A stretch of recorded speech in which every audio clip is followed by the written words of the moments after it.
Assalamualaikum warahmatullahi wabarakatuh. Alhamdulillahilladzi anzala as-sakinata fi qulubil mu'minin. Wassalatu wassalamu ala asyrafil anbiya'i wa sayyidil mursalin. Habibina wa syafi'ina wa maulana Muhammadin sallallahu alaihi wasallam wa ala alihi wa ashabihi wa azwajihi wa dhurriyyatihi wa man sara ala nahjihi ila an yaquma an-nasu lillahi rabbil alamin. Rabbi shrah li sadri wa yassir li amri wahlul 'uqdatam min lisani yafqahu qawli, amma ba'du. Hadratal muhtaramin wal mukarramin, para alim, para ulama, para asatidz, para guru yang senantiasa kita harapkan fadilah dan berkah ilmunya, jajaran pengurus DKM Masjid Haqqul Yaqin yang saya muliakan, wabil khusus hadirin dan hadirat jamaah salat subuh yang berbahagia. Pertama dan yang paling utama, mari kita sama-sama panjatkan rasa syukur kita kehadirat Allah Subhanahu wa taala melalui kalimah alhamdulillah rabbil alamin atas berbagai limpahan nikmat, karunia dan anugerah yang senantiasa Allah hadirkan dan curahkan kepada kita. Salawat teriring salam mari kita sama-sama hadiahkan kepada baginda agung Muhammad sallallahu alaihi wasallam beserta keluarga, para sahabat, para tabi'in, tabi'in, dan mudah-mudahan kita semua yang ada di sini termasuk umat Rasulullah sallallahu alaihi wasallam yang akan mendapatkan syafaat beliau dari akhir nanti. Hadirin dan hadirat jamaah salat subuh yang dimuliakan Allah, semua orang yang hidup tentu saja ingin dicintai oleh Allah Subhanahu wa taala.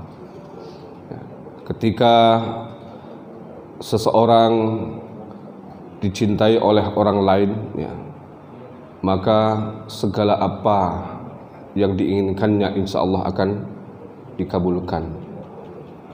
Ketika kita mencintai istri, biasanya apapun kalau kita ada pasti kita berikan. Bahkan kadang-kadang diada-adakan sesuatu yang tidak ada. Itu kalau dulu ketika masih pengantin baru ya Pak ya. Sekarang sudah mulai tua, sudah mulai jenuh. Yang sudah ada diumpetin kadang-kadang. Insya Allah tidak ya Pak ya. Konsisten kita ya. Konsisten dengan kasih sayang kita. Dalam Al-Quran Allah Subhanahu wa ta'ala berfirman bahwa orang-orang yang menjadi kekasih Allah itu akan mendapatkan banyak fasilitas, baik di dunia tentu saja di akhirat. Sebagaimana firman-Nya, a'udzubillahi minasyaitonirrajim, ala inna awliya Allahi la khaufun 'alaihim wa la hum yahzanun alladzina amanu wa kanu yattaqun lahumul busyra fil hayatid dunya wa fil akhirah la tabdila li kalimatillah dzalika huwal fawzul 'azim. Ingatlah sesungguhnya para kekasih-kekasih Allah itu tidak akan pernah takut dan tidak akan pernah sedih. Siapa aulia atau para kekasih Allah itu? Kalau bahasa kita tuh para wali, Pak. Wali itu sebenarnya orang yang disayang, dicintai oleh Allah Subhanahu wa taala. Alladzina amanu, yaitu orang-orang yang beriman, wa kanu yattaqun, dan mereka juga orang-orang yang bertakwa. Lahumul busyra fil hayatid dunya, mereka akan mendapatkan berita gembira di dalam kehidupan dunia, wa fil akhirah, dan di kehidupan akhirat. La tabdila li kalimatillah, tidak ada perubahan dalam kalimat-kalimat Allah. Dzalika huwal fawzul azim, dan itu adalah keuntungan ataupun kemuliaan yang besar. Baik Bapak dan Ibu, ada satu kisah dalam kitab Mukasyafatul Qulub bahwa untuk menjadi kekasih Allah dan untuk menjadi wali Allah itu tidak harus membuktikan dengan perbuatan nyata. Nah, walaupun ini kisah yang sangat jarang terjadi, namun kisah ini karena dikutip oleh Imam Al-Ghazali dalam kitabnya Mukasyafatul Qulub, tentu saja ini adalah kisah yang inspiratif yang bisa kita jadikan pelajaran sepanjang masa. Ada seorang penjahat kelas kakap, bukan hanya kakap paus, pausnya bengkak hamil lagi. Nah, kalau kakap masih kecil Pak ya, nah, tapi kalau udah paus bengkak hamil, ya, kejedot sama tembok, lebih parah lagi itu, benjol-benjol tambah gede gitu ya. Nah ini begitu meresahkan, dan ini hidup di masa Nabi Musa alaihissalam. Jadi orang ini menjadi biang onar, biang kerok, biang semuanya Pak. Nah, sehingga masyarakat di mana dia tinggal itu semuanya resah, gelisah. Tidak ada yang berani Pak. Jadi dia bukan hanya penjahat kelas paus bengkak tadi itu, tapi juga jawara, sakti Pak. Jadi tidak ada yang berani melawan. Nah, karena orang ini sulit untuk dikendalikan oleh manusia, maka para tokoh masyarakat yang ada di tempat itu kemudian mengajak penduduk untuk bermunajat, istighosah Pak, mohon kepada Allah agar mereka diberi solusi, diberi jalan keluar dari persoalan yang menyangkut penjahat tadi itu. Nah, inilah Pak ya, orang kalau baik satu orang, nah, akan mempengaruhi semuanya. Demikian pula sebaliknya. Ada satu orang tapi merubah dunia. Siapa Pak? Nabi Muhammad. Satu orang. Ya. Makanya kita harus cermat nanti milih, karena satu orang bisa merubah semuanya. Ya, mahkamahnya jadi berubah ya Pak ya. Ya, satu orang. Ya. Makanya hati-hati ya. Satu orang bisa merubah baik maupun buruk. Nah ini orang ya, penjahat kelas kakap ini ya, mempengaruhi semua kehidupan masyarakat. Karena dari satu orang ini semuanya terganggu Pak. Maka kemudian mereka memohon kepada Allah. Karena apa? Jalan manusiawi tidak bisa dilaksanakan. Nah, ya kayak di sinilah kumpul di Masjid Hakul Yakin, istighosah mohon kepada Allah. Karena penduduk ini memang betul-betul membutuhkan jalan keluar. Mereka akhirnya istighosahnya betul-betul ilhah, bahasa Arab namanya. Jadi betul-betul memohon kepada Allah dengan sangat, ya Allah, ya, selesaikan kami dari masalah kami. Ya. Karena mereka berdoa dengan tulus dan ikhlas, itulah kemudian Allah mengabulkan. Allah kemudian berfirman kepada Nabi Musa, "Hai Musa, ada satu wilayah di mana mereka memohon kepadaku agar dihindarkan, dikeluarkan dari masalah mereka berkaitan dengan seorang penjahat. Pergi kamu ke sana dan usir orang itu."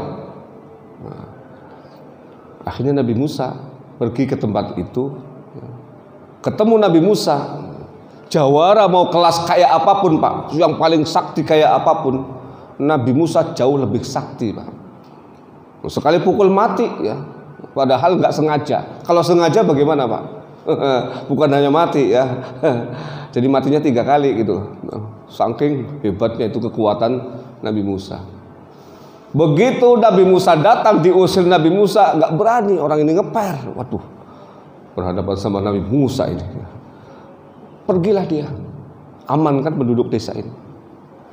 Pindah ke tempat yang lain, ternyata kelakuannya sama Pak, nggak berubah. Ya. Kembali membuat onar, membuat masalah.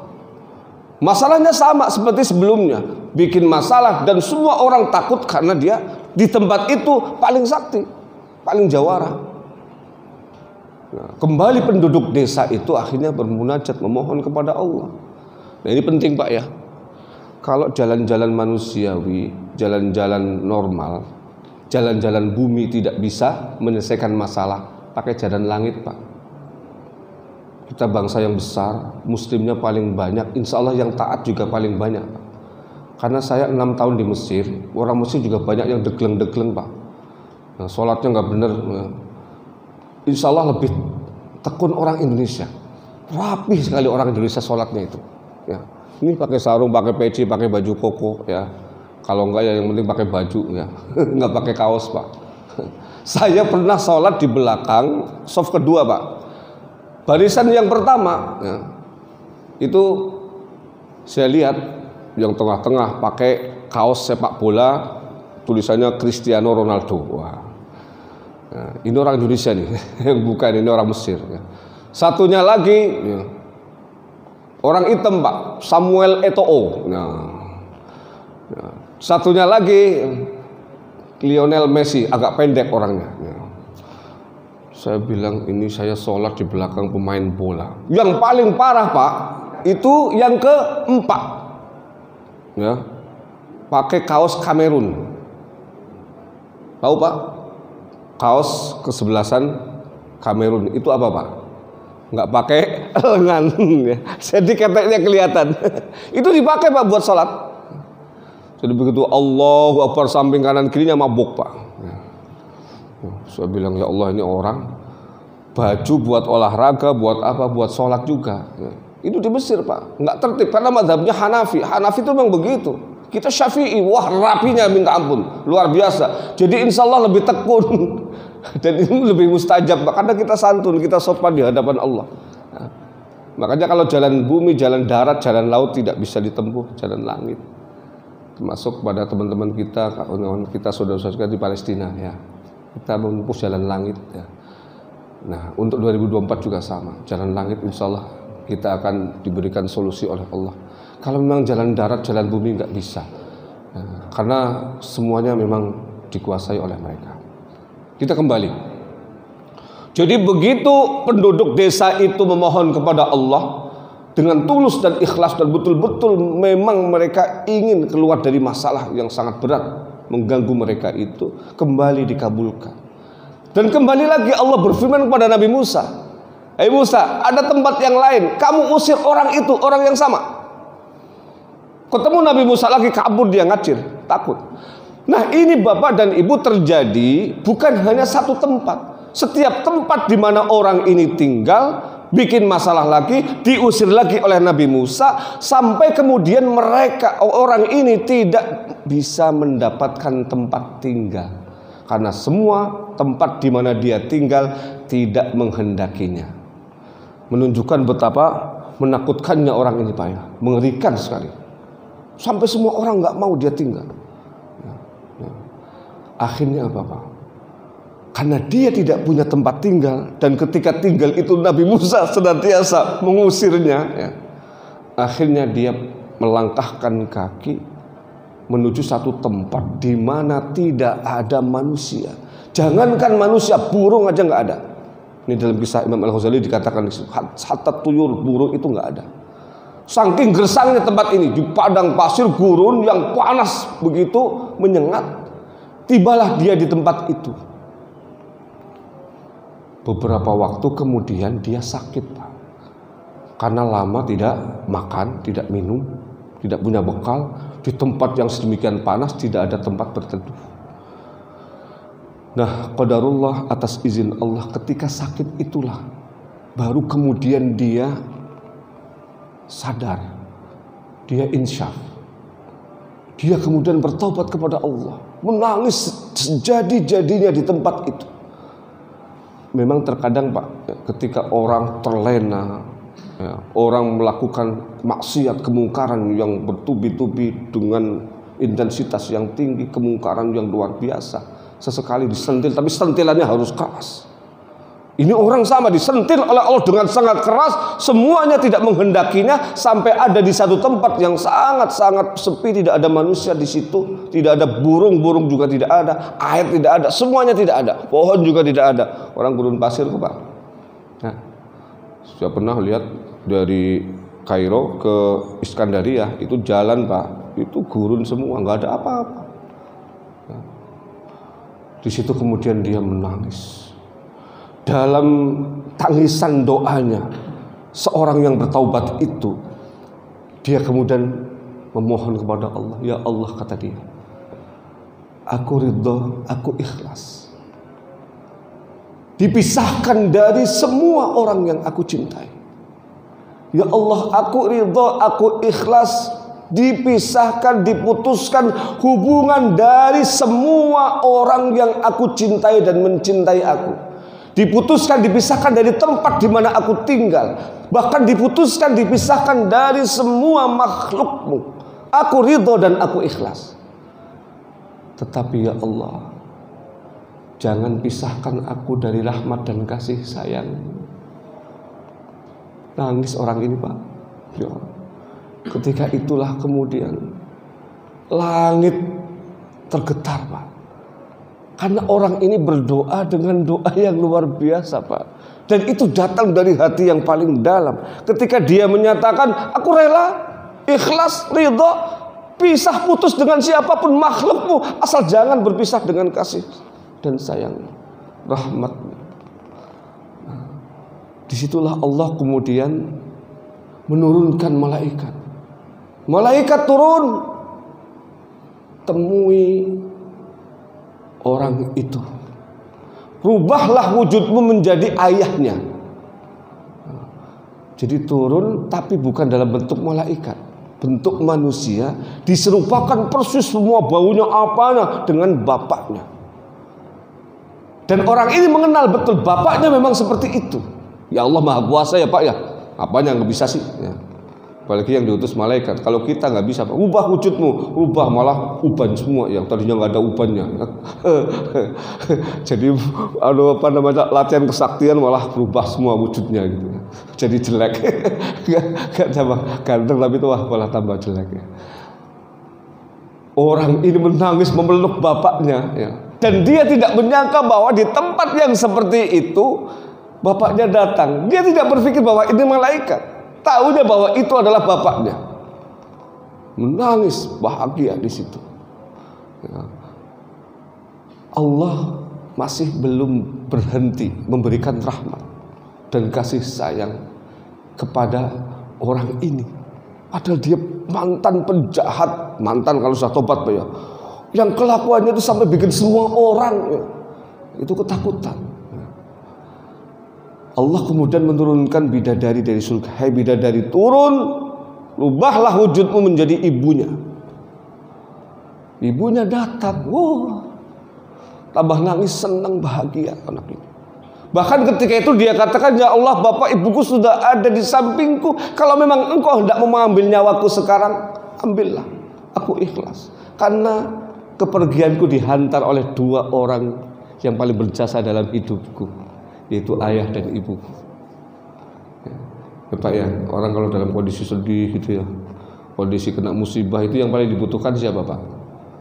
Ya orang-orang dekat kita lah ya.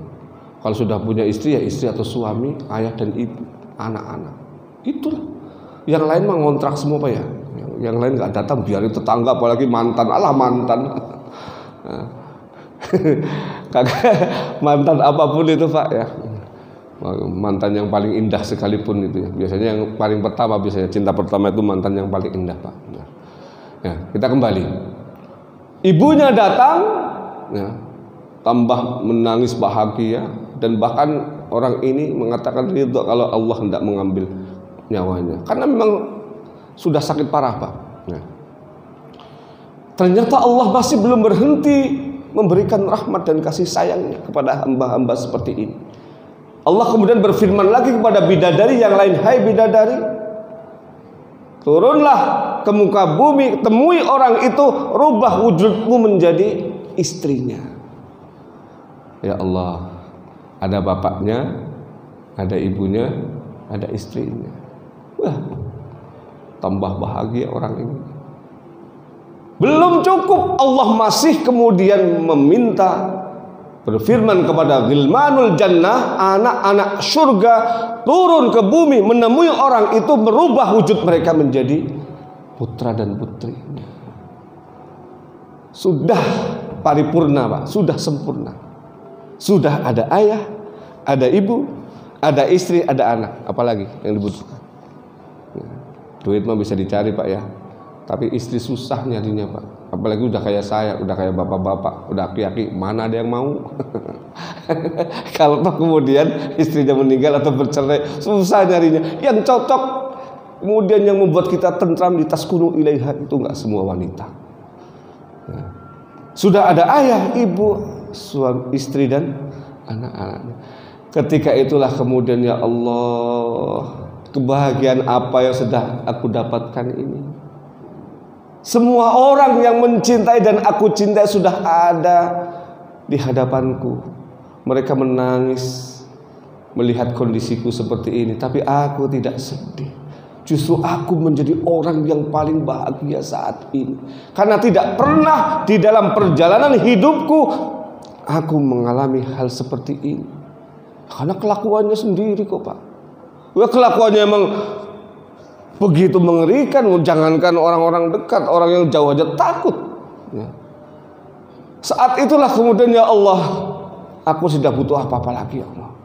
Semuanya sudah aku miliki, sudah cukup.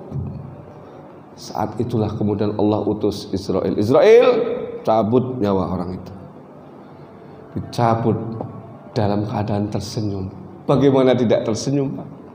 Sudah bertaubat, taubatnya diterima Allah, dihantar oleh malaikat dan bidadari serta gilmanul jannah yang berubah wujud menjadi orang-orang tersayangnya. Dia lepas nyawanya, tersenyum. Setelah itu kemudian yang ada di sampingnya ya tentu saja kembali ke posisinya. Yang ada di surga ya surga, yang ada di langit ya kembali ke langit para malaikat itu. Nah, beberapa waktu kemudian Allah kembali berfirman kepada Nabi Musa, "Hai Musa, pergilah ke satu gurun, urus jenazah. Urus jenazah. Kamu harus mengurus, karena dia adalah wali di antara wali-waliku. Dia adalah kekasih di antara kekasih-kekasihku." Nabi Musa kemudian pergi ke tempat itu. Betapa terkejutnya Nabi Musa ketika sampai di tempat itu. Ternyata yang disebut oleh Allah sebagai wali atau kekasih itu ternyata penjahat yang selama ini diusir berkali-kali oleh Musa alaihissalam dari tempat tinggal. Akhirnya Nabi Musa pun bertanya, "Ya Allah, ya Tuhanku, sebenarnya apa yang terjadi? Ini kan orang yang berkali-kali saya usir karena kelakuannya yang amat sangat jahat itu. Tetapi mengapa ya Allah, sekarang dia menjadi kekasihmu, sekarang dia menjadi walimu?"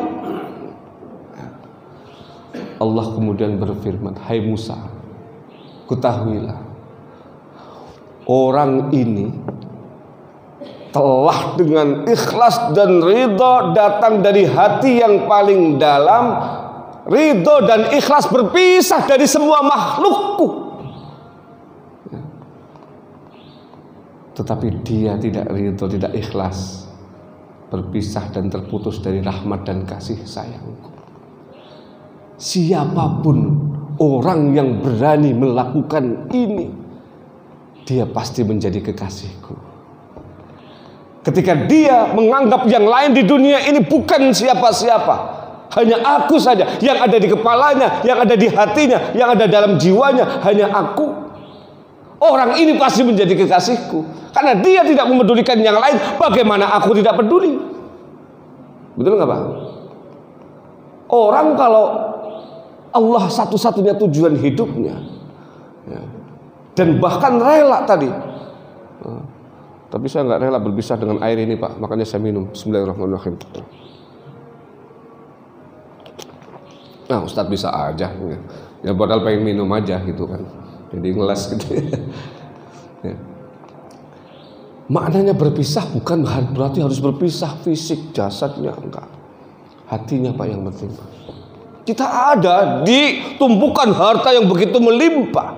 Kita ada di posisi-posisi strategis di mana di situ jabatan yang elit, yang bahkan dengan satu kali gerak jari kita bisa mendapatkan apapun.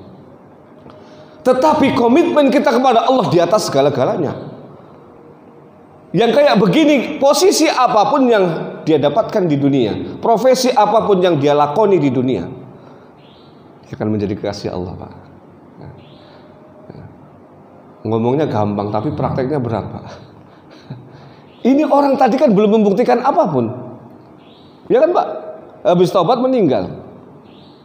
Yang orang namanya taubat paling enak, Pak. Yang pertama orang taubat, yang kedua mu'allaf.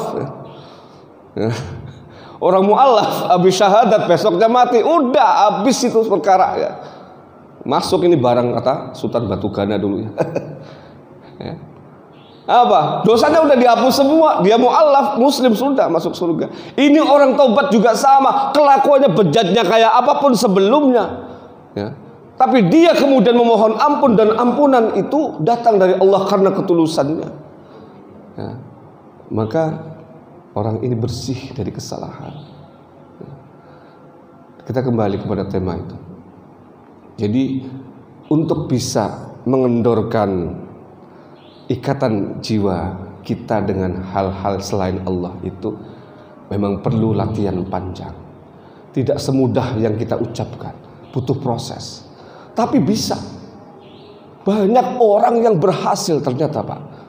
Kalau kita baca dalam kitab-kitab klasik, kisah-kisah orang yang berhasil memisahkan hati dan jiwa serta pikirannya dari hal-hal yang bersifat duniawi, dan kemudian dia orientasikan hanya kepada Allah Subhanahu wa taala.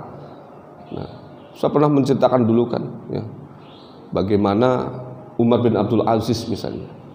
Beliau itu menjadikan jabatan itu memang diorientasikan untuk mengabdi kepada Allah. Titik, tidak ada komanya, selesai. Ya. Jadi karenanya apa? Semua hal itu diarahkan ke sana. Bagaimana Allah ridha? Kayak apapun caranya supaya Allah ridha. Ya karena dia menjadi pemimpin, maka dalam memimpin itu dia melakukan sesuai dengan track yang ditentukan oleh Allah. Pernah ada satu riwayat saya baca, Pak. Beliau lagi rapat di istana kerajaan, istana khalifah lah, kan itu di Bani Umayyah ya. Di apa namanya? Ketika itu kemudian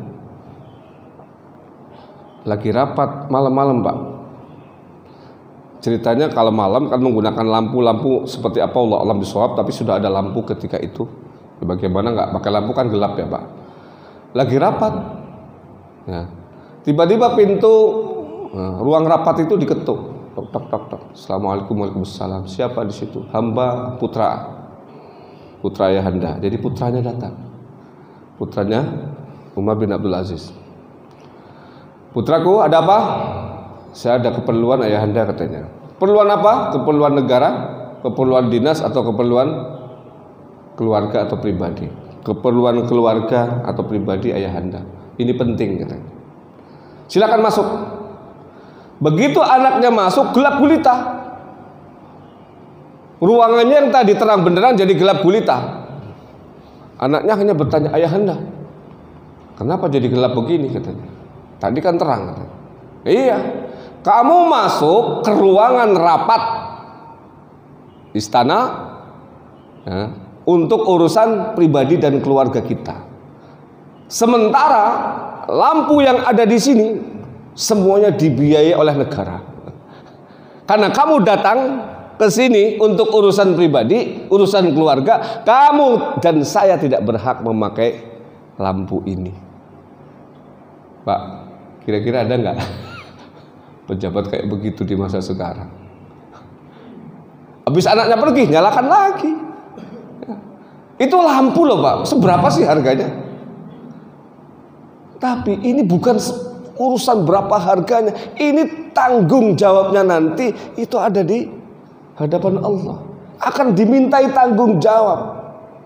Kamu dulu pakai uang apa itu? Kamu kondangan pakai mobilnya siapa itu? Jangan dikira gampang mobil plat merah ya. Ya, buat kemana-mana urusan pribadi ya. Ya ini tentu saja pasti ada pertanggungjawabannya. Banyak contoh. Umar bin Abdul Aziz kembali ini pernah memberikan contoh, itu kisahnya luar biasa dalam kitab-kitab sejarah biografi ya, orang-orang hebat itu. Jadi beliau itu suatu waktu melihat leher istri beliau itu ketika dandan kan di kamar itu ya, dibuka kan, ya. Kaget beliau. Kamu mau kemana? Mau kondangan? Nah, orang istri ya Pak ya, wanita di mana aja kalau kondangan subhanallah Pak, dandannya 5 jam, ya.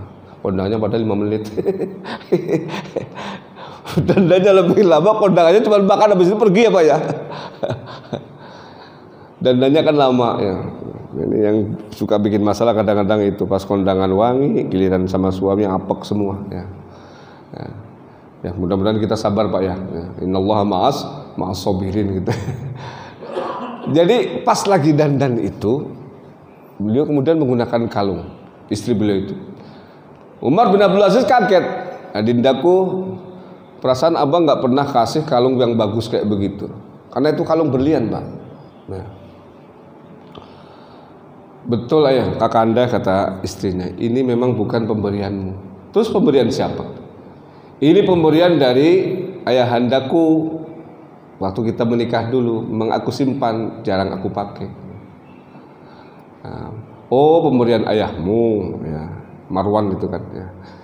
Kemudian kata Umar bin Abdul Aziz, kamu mau pakai itu kalung ya? Iya. Gini deh, kamu itu istri siapa? Istri Umar bin Abdul Aziz. Iya. Istrinya siapa? Khalifah. Berarti apa? Istri dari orang yang posisinya paling tinggi. Kalau orang yang posisinya paling tinggi jadi panutan enggak? Iya. Jadi panutan. Begini deh. Karena kita jadi panutan, istrinya juga harus jadi panutan. Banyak tuh di luar sana adindaku tersayang, rakyat kita yang makan saja susah, yang masih kekurangan. Kok kamu pakai kalung berlian ya, yang mahalnya luar biasa itu ya. Seharusnya kamu juga empati kepada mereka ya. Kamu peduli kepada mereka. Bagaimana perasaan mereka kalau melihat istrinya Umar bin Abdul Aziz pakai kalung berlian, sementara mereka makan aja nggak bisa. Kata Umar bin Abdul Aziz, lepas kalung itu, kasih ke kas negara. Loh, ini kan pemberian ayahanda. Nggak peduli, kasih ke kas negara. Saya tidak ingin istri Umar bin Abdul Aziz bermewah-mewahan dalam hidup. Ketika istrinya kemudian terus mendesak, oke, kalau kamu memang ingin tetap mempertahankan kalung itu, saat ini juga aku cerai. Waduh. Begitu tegasnya beliau, begitu hebatnya prinsip dan nilai-nilai yang beliau anut itu, dalam rangka tadi itu mencari mahabbah Allah, ingin menjadi wali Pak. Ya Pak ya. Ya, kalau khalifah kayak begini jadi wali juga lah. Ya nggak Pak? Ya. Istrinya diancam begitu. Ya kata istrinya, ya kalau disuruh milih kalung ini sama kakanda, siapapun pasti milih kakanda. Kakanda ini sulit untuk dicari tandingannya. Ya sudah, kasih sana ke Baitul Mal. Dikasih ke Baitul Mal. Istrinya ternyata masih mempertahankan suaminya. Berarti istri yang solihah. Ya, di balik suami yang hebat juga ada peran istri yang hebat. Kita harus mengakui itu Pak. Jangan pernah kesuksesan itu dianggap kesuksesan kita sendiri. Ya. Orang-orang seperti ini ya, kan lepas itu berarti Pak ya, jabatannya bisa untuk mendapatkan apapun, tapi bahkan sesuatu yang diberikan oleh mertuanya pun beliau tidak ingin istrinya memakai. Karena apa? Beliau ingat bahwa ini akan menyakiti hati rakyatnya. Dan kalau ini terjadi, pertanggungjawabannya di hadapan Allah.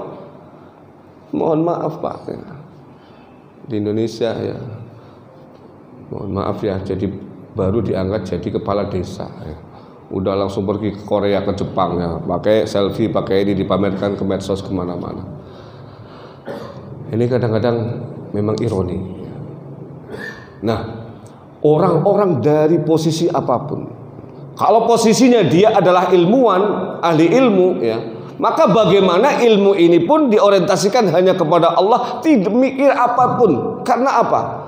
Ketika ilmu diorientasikan kepada Allah, maka janji Allah, Iqra bismi rabbikal akram. Orang ini akan mendapatkan puncak kemuliaan yang tidak didapatkan oleh orang lain. Jadi ketika Allah menyebut kata al-akram, puncak kemuliaan, itu hanya ada dua, Pak, syaratnya. Ini jadi wali juga, Pak. Yang pertama itu adalah dalam surah Al-Alaq tadi itu, orang berilmu tapi ilmunya dihadirkan Allah. Ilmu yang dihadirkan bersama Allah Subhanahu wa ta'ala. Iqra bismi rabbika, nama Tuhanmu. Dibawa terus kemana-mana ilmunya, sehingga ilmunya diarahkan untuk kemaslahatan manusia.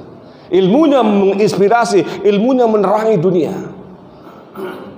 Kayak Imam Al-Ghazali ini, umur dengan kitabnya umurnya cuma 50 tahun, tapi kitabnya bejibun konon ada yang mengatakan 300 dan besar-besar, Pak. Dipakai semua sama orang, dikaji semua, termasuk yang sedang kita kaji tadi itu. Ceritanya dalam kitab Mukasyfatul Qulub. Nah, orang-orang yang hidupnya di sini dan tidak pernah memikirkan apapun, itu diberi keistimewaan oleh Allah yang tidak diberi oleh orang lain kepada orang lain. Nah, orang-orang ini kekasih Allah, orang-orang khusus Allah. Imam Nawawi Al-Bantani, saya pernah membaca satu referensi, Imam Nawawi Al-Bantani. Tahu, Pak, ya? Kalau tahu kenal kagak ya, Pak, ya? Karena nggak pernah kenalan, Pak, ya. Imam Nawawi Al-Bantani, tokoh Banten yang menjadi mufti di Saudi Arabia, menjadi rujukan orang-orang Saudi bahkan untuk hal-hal fatwa agama. Nah, itu konon suatu waktu beliau ketika di Saudi itu di malam hari, Pak, pergi keluar kota dengan menggunakan apa ya, kalau di sana ada kuda atau onta dikasih apa namanya, tutup itu ya, dikasih tutup supaya melindungi dari panas dan badai, ya. Di malam hari, pas ketika itu tiba-tiba dalam kondisi gelap gulita dan badainya lumayan, Pak, beliau tiba-tiba pingin menuliskan ilmu. Ada ilmu yang beliau dapatkan dan pingin dituangkan dalam bentuk tulisan. Tapi sayangnya cuacanya kan tidak mendukung. Karena apa? Malam hari gelap gulita, kondisi nggak mendukung. Tapi kalau beliau tidak tulis ilmu itu, ya segera beliau khawatir lupa dan akhirnya ilmu tidak tersebar. Karena beliau kan karang kitabnya banyak banget. Akhirnya apa? Kata beliau, ya Allah, saya ingin menulis ilmu-Mu, ya Allah. Berikan lampu penerang kepadaku, ya Allah, supaya saya bisa melihat di buku ini dan bisa menuliskan ilmu yang Engkau curahkan ini. Apa yang kemudian terjadi, Bapak dan Ibu? Nah, tiba-tiba ini jari telunjuk kirinya menyala, Pak, menyala. Ada sinar di situ. Akhirnya beliau buka buku, ditulis ilmu dalam kitab itu. Begitu selesai menulis, lampunya padam. Lampu dari jari beliau. Mukjizat, Pak, ya. Maunah, karomahnya orang alim, orang berilmu, tapi yang betul-betul karena Allah. Kan beliau nggak ngarep royalti, Pak. Kalau orang sekarang bikin buku royaltinya berapa gitu kan? Satu lembarnya berapa, Pak? Pakai tarif-tarif ya. Oh, kalau sendiri nggak mau. Ya. Akhirnya Pak dibaca sekali jadi bantal, ya kan? Itu pengarang kitab Al-Jurumiyah. Al-Jurumiyah tahu ya? Al-Jurumiyah itu kitab nahwu yang paling rendah, yang paling bawah itu. Itu pengarangnya wali juga, Pak. Jadi beliau tuh ketika ngarang kitab itu, setelah mengarang itu, ya, apa yang beliau lakukan? Kitabnya dilempar ke laut, ya Allah, kata dia. Kalau memang engkau anggap bahwa aku menulis kitab ini karenamu, kembalikan kitab itu. Tapi kalau tidak, biarkan dia tenggelam di laut. Beberapa waktu kemudian kitabnya balik lagi, Pak. Sudah di tengah-tengah laut, balik lagi ke pinggir deketin dia malah. Oh, kata dia, berarti saya dianggap oleh Allah ikhlas. Ada nggak? Kalau kita buang kayak gitu, wah TV ini saya buang, wah kalau bang ini karena Allah balik lagi, balik ke dasmu ya, gundulmu gitu, kalau Tegal itu ya, gundulmu dasmu ya, kasar itu ya, nggak bakal balik lagi. Ya. Itu artinya apa? Ya. Di kalangan para ulama itu banyak wali-wali yang luar biasa. Mbah Maimun Zubair itu saya yakin beliau wali. Guru saya Mbah Muntaha Al-Hafidh itu wali, Mbah. Karena apa? Beliau sering pas musim haji orang lihat beliau haji, padahal saya tahu persis lagi di pesantrennya, lagi ngajar santri-santrinya. Tapi di mana? Di Mekah itu ya banyak orang bilang Mahmun haji ya. Haji apanya? Orang lagi setoran anak-anak, setoran santri gitu ya. Nah, itu khodamnya itu malaikat itu ya, malaikatnya yang merupakan Mbah Mun karena memang beliau orang khusus ya. Mbah Maimun Zubair juga orang khusus, itu orang alim ya. Ya walaupun masuk ke politik tapi memang beliau nggak ingin mendapatkan apapun dari politik itu ya. Ya.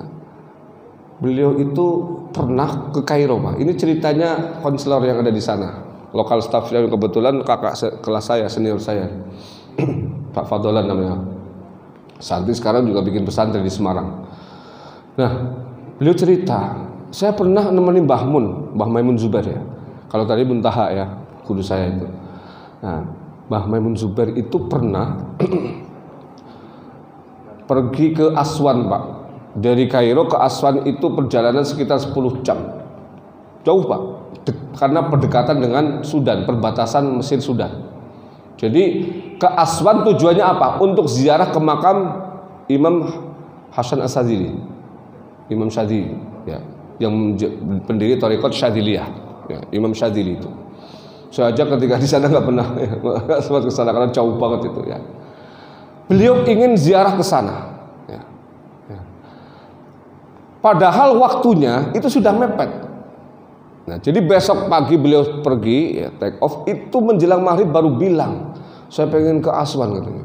Nah, ke makamnya Imam Syadzili kan. Kata Fadlan itu tadi muridnya, Mbah nggak mungkin Mbah. 10 jam ini kita kalau sampai bisa menjelang subuh baru nyampe sana, kapan baliknya? Jam 9 sudah harus take off katanya. Pesawat. Kata Mahmun, udah jalan aja tuh Fadolan, jalan aja lah. Kalau emang terlambat ya berarti belum rezekinya, kita reschedule atau kita beli lagi lah. Tiket ini gampang katanya. Pergilah beliau dengan supir KBRI yang ada di sana. Biasa itu ada tamu-tamu kan difasilitasi gitu.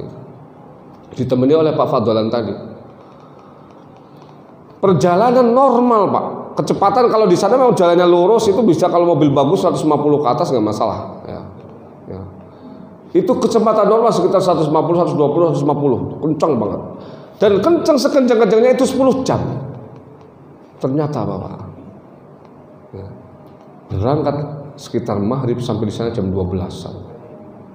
Ya, berarti hampir 5 jam saja. Separuh dari yang seharusnya. Sopirnya sampai heran, Mbah, ini udah sampai ya Mbah? Iya, lihat jam, baru jam 12 Mbah katanya. Harusnya jam 6 pagi baru nyampe, Mbah. Jam 5 pagi. Biasanya saya 10 jam. Kata Mbah Maimun, ya bumi milik Allah, ya. Apapun kalau Allah berkehendak ya bisa dilakukan. Dicepetin Pak, buminya dideketin gitu loh. Separuh, dan itu baru pernah terjadi kata sopirnya, seumur-umur saya nyetir ini dengan kondisi biasa 5 jam sampai ke Aswan. Dan itu pulangnya juga sama. Karena beliau memang ingin banget ke sana ya karena Allah. Ya, bukan pengen apa-apa, pengen bergaya-gaya. Cerita ini pun nggak pernah diceritakan oleh Mamun sendiri, yang cerita apa santrinya kan, karena yang nemenin kebetulan. Kalau nggak ada yang nemenin pasti cerita ini nggak ada yang tahu. Kalau nggak supirnya. Ya. Karena beliau tidak ingin apa yang terjadi itu disampaikan kepada banyak orang. Biarlah orang yang tahu sendiri. Ya, ini kan artinya apa? Orang nggak pengen pamrih manusia. Karena apa? Wali dengan tidak wali bedanya di situ. Kalau bukan wali orang biasa pengen dipuji manusia. Tapi kalau wali pengen dipuji oleh Allah saja.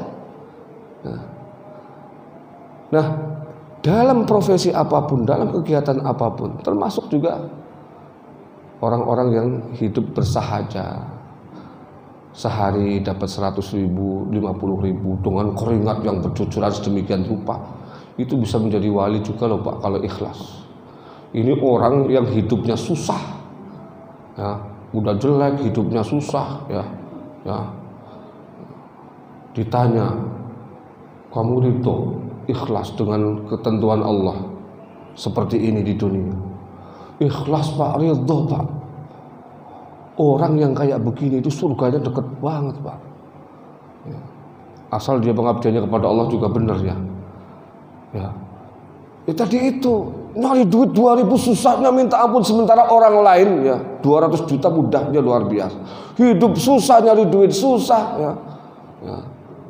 Tapi dia itu dan ikhlas dengan ketentuan Allah. Ya, ini menjadi kekasih Allah juga. Jadi kekasih Allah nanti itu berbagai strata kehidupan, berbagai kondisi manusia, itu semua segmen itu ada Pak.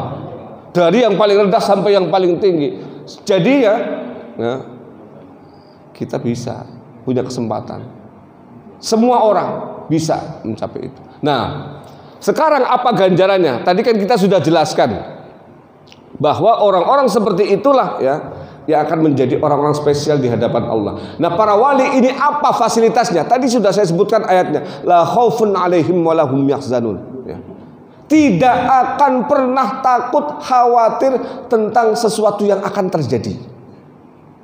Ya. Penyakit khauf, penyakit takut, penyakit khawatir, fobia itu salah satu penyakit yang paling besar di dunia ini yang menyebabkan kematian, yang menyebabkan stroke Pak. Benar Pak, hati-hati Pak.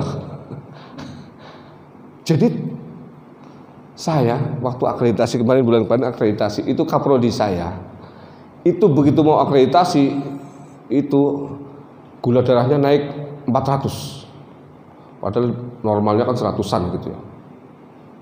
Nah, begitu selesai dan hasilnya bagus, langsung turun di bawah 100 malah. Wah Pak, baru kali ini saya dapat ini gula darah di bawah 100. Nah, ternyata apa? Penyakit itu penyebabnya adalah pikiran Pak.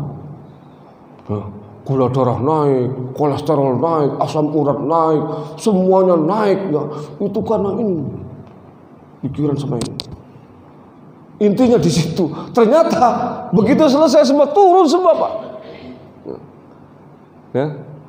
Orang kalau hidupnya disandarkan kepada Allah, nah, apalagi tadi itu, ya, ikatan-ikatan kepada duniawi itu di nomor kesekiankan lah.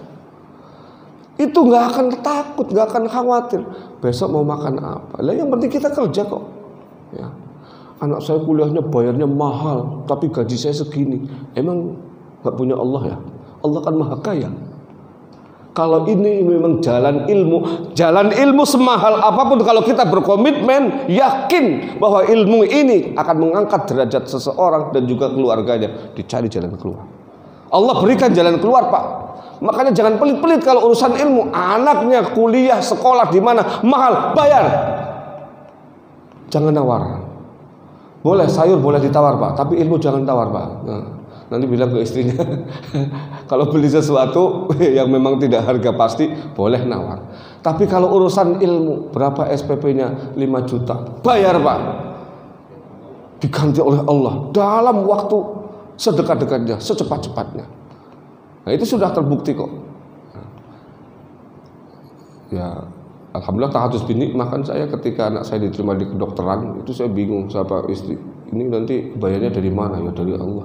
Saya kemudian ya Allah, orang mau masuk susahnya minta ampun ya, anak saya diterima kok kemudian mikir SPP-nya bayarnya dari mana gitu. Langsung kemudian ya Allah, kok saya nggak percaya sama engkau, nggak yakin sama engkau, jalannya aja sekarang mau selesai, setengah tahun lagi selesai ya. Ternyata selesai juga ya. Kita punya anak 10 Pak ya, kuliah semua ya. Ada jalan ya. Kalau kita tadi itu la khaufun 'alaihim, tidak akan khawatir. Karena apa? Sesuatu yang terjadi di masa yang akan datang, jangankan 1 hari, 1 detik setelah apa yang kita lakukan sekarang itu bukan urusan kita. Itu wewenang Allah, itu adalah otoritas Allah Subhanahu wa taala. Jangan terlalu memikirkan masa depan yang pada akhirnya akan menyebabkan penyakit tadi itu, penyakit fobia tadi itu. Ya. Jangan begini, kalau gini gimana? belum dilakukan gimana dulu gitu loh. Ini penyakit banyak orang loh Pak. Ya, kita mau ada tender begini-begini yang pengusaha sudah khawatir dulu, stres ke sono kemari ya. Kencing sehari sampai 50 kali, akhirnya habis dehidrasi karena kebanyakan dikeluarin. Ya Allah, ini kayak tidak yakin saja dengan Allah ya. Kalau memang itu dianggap sesuatu yang baik dan kita yakini itu baik, jalani saja ya. Pasti pada waktunya, kalau kata orang, pada waktunya akan indah. Hasilnya itu la khaufun alaihim. Nah, ini yang pertamanya. Jadi banyak orang yang kena Pak, apalagi di kota-kota besar, Jabodetabek ya, Jakarta terutama itu banyak orang yang terkena penyakit ini. Kadang-kadang apa? Anaknya belum lahir sudah diasuransi janinnya gitu. Asuransi ya. Ya, belum lahir sudah diasuransi, khawatir anak saya nanti bagaimana. Nah, saya sering kali Pak, mohon maaf ya, tanpa merasa hormat, asuransi penting juga ya. Ya, saya sering kali ditawari ya, asuransi, Bapak nggak pakai asuransi? Asuransi saya langsung sama Allah. Saya bilang kita bisa ditutup langsung ya, nggak dicampur lagi gitu. Ya. Karena apa? Ya kalau kita tadi itu terlalu banyak memikirkan hal-hal tetek bengek ini itu segala macam itu ya, habis kita energi kita itu. Semuanya kaki. Kalau pemain bola memang hidupnya dari bola, diasuransikan silahkan kakinya itu Pak ya. Tapi kalau dia tidak main pakai kaki ya, dia harus hidup dari asuransi itu ya. Nah, tapi kalau kita ya semuanya bisa kok Pak ya. Kita punya mulut, tangan kita juga masih bisa bergerak, kaki masih ada, semuanya masih sehat ya. Ngapain ya? Kita terlalu khawatir tentang sesuatu yang itu bukan urusan kita. Ini yang pertama. Nah, yang kedua, orang-orang seperti ini ya akan mendapatkan apa? Walahum yahzanun, kesedihan ya, yang akan berakibat fatal terhadap dirinya, baik itu secara fisik maupun psikologis. Tadi sudah saya singgung, kesedihan yang dimaksud hazan di sini dalam Al-Quran itu kesedihan yang merasuk ke dalam hati, dan itu akan mempengaruhi seluruh aspek di dalam kehidupan kita. Akan mempengaruhi seluruh organ-organ tubuh kita, baik secara fisik maupun non fisik Pak. Betul nggak Pak? Tadi saya pikirkan dari pikiran, dari hati. Yang sedih itu padanannya nanti banyak. Orang dendam juga sama, pemarah juga sama, sakit hati sama. Itu akan menyebabkan kesedihan di dalam hati, dan itu akan menyebabkan banyak hal turunan. Tadi sudah saya sampaikan, penyakit fisik itu munculnya ternyata mayoritas dari hati, bukan dari makanan, bukan dari pola makan kita. Pola makan kita hanya sekian persen Pak. Maka saya termasuk yang dablek Pak. Bapak sudah gemuk, kenapa makan daging? Ya, orang daging diciptakan oleh Allah, kenapa nggak dimakan gitu? Apalagi gratis, wah. Ya Pak ya, dikasih daging. Kalau tapi memang udah ketinggian banget, udah berlebihan banget, jangan. Itu kan sudah ada batasnya, ambang batasnya. Saya belum ada alarm apa-apa kok. Ya. Nikmati saja. Ya. Ya. Karena kalau tidak, ya, ini nggak boleh, itu nggak boleh. Terus apa yang mau dimakan? Makan angin, akhirnya kan makan hati. Lebih parah lagi kalau makan hati. Jadi tidak akan sedih. Nah ini penyakit juga banyak orang ya. Ketika apa? Misalnya dia kehilangan sesuatu, sedih berlebihan, pada akhirnya jadi penyakit. Ketika dia kena musibah, ya, apalagi musibahnya adalah misalnya ditinggal mati anaknya, orang yang paling dicintainya misalnya. Ini kerap kali membuat orang linglung. Nah, itu saya baca lihat di Instagram atau di mana itu. Habibie linglung karena setelah istrinya meninggal. SBY pun sekarang sudah tidak lurus lagi cara berpikirnya, sudah gampang baperan. Dulu baperan, sekarang lebih baperan lagi setelah istrinya meninggal. Nah. Soeharto, nah, oleng ketika setelah Putin meninggal. Nah. Ya, itu adalah hebatnya istri. Ya, satu istri bisa mempengaruhi suami, maka lebih baik nambah istri lagi supaya yang satu tidak ada nambah, masih ada yang lain. Wah itu Pak, jadi malah kesana iklannya. Bukan maksudnya, bukan itu saya. Ya. Maksud saya begini Pak, ini orang-orang yang oleng tadi itu Pak, karena kehilangan istri, istrinya meninggal. Ya. Lihat coba, dan itu banyak loh Pak. ketika dia sudah berusia dan ditinggal mati istrinya kayak orang linglung. Ini dari sini Pak, dari hati. Kesedihan yang dipelihara, diawetkan di sini Pak, dimumikan di sini Pak. Itu pada akhirnya menyebabkan orang ini kehilangan jati diri. Ya. Lalu istri itu punya siapa sih Pak? Punya siapa? Punya Allah ya. Kita kan hanya dititipin jadi suaminya ya, bukan punya kita. Ya. Ini penyakit hazan ini ternyata banyak sekali menggerogoti hati orang-orang sehingga apa? Secara mental orang ini jatuh. Kalau mentalnya sudah jatuh, apa yang bisa diharapkan? Orang pelongo-pelongo lulu kayak orang Jawa itu gak jelas ya. Kamu siapa? Saya siapa? Oh, lebih parah lagi. Kalau kamu siapa masih mending. Saya siapa? Lebih parah itu. Sudah depresi itu bisa mendekati gila ya Pak ya. Ini karena hazan tadi itu.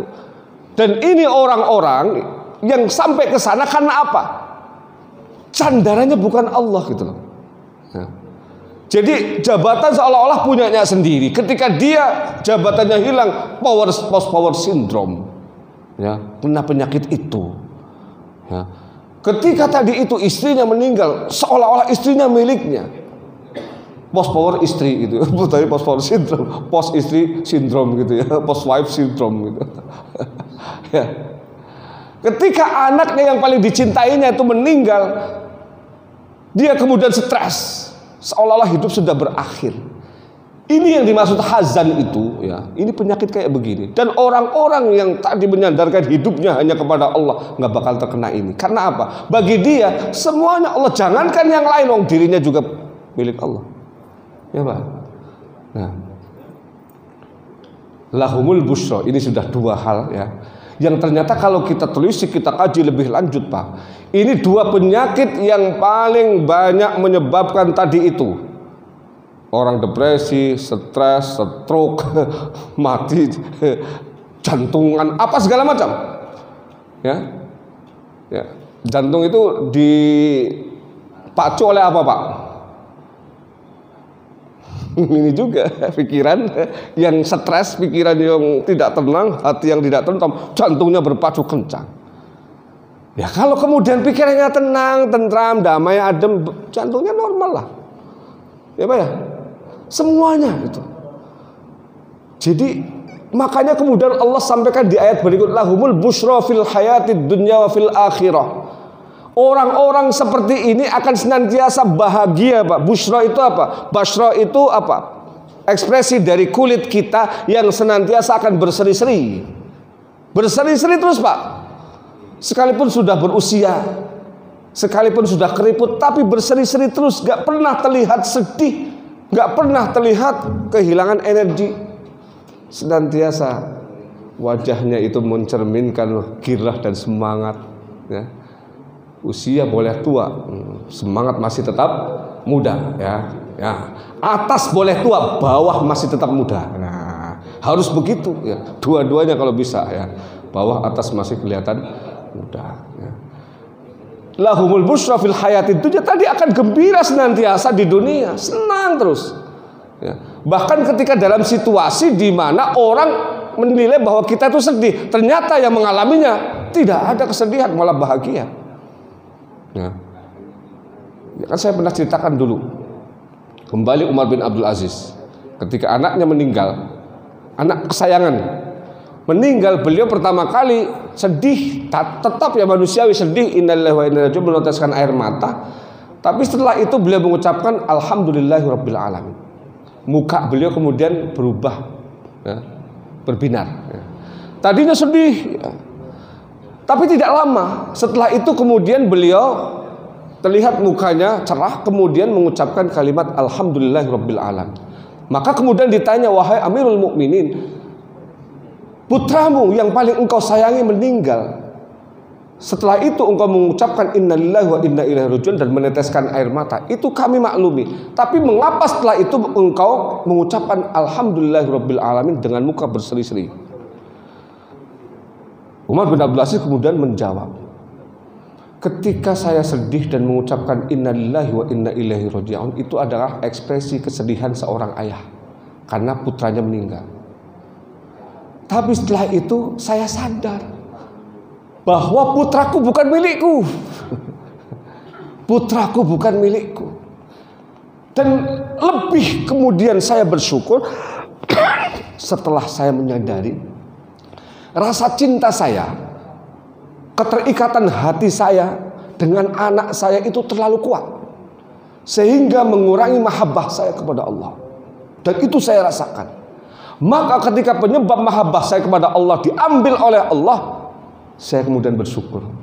Saya ucapkan alhamdulillahirabbil. Bisa lah. Bisa seperti itu. Bisa. Walaupun ada jarak nggak apa-apa, Pak. Ya, habis hari ini istrinya mati, sedih. Besoknya senang. Kenapa kok kelihatan berseri-seri mau nyari lagi? Ya, nggak apa-apa gitu.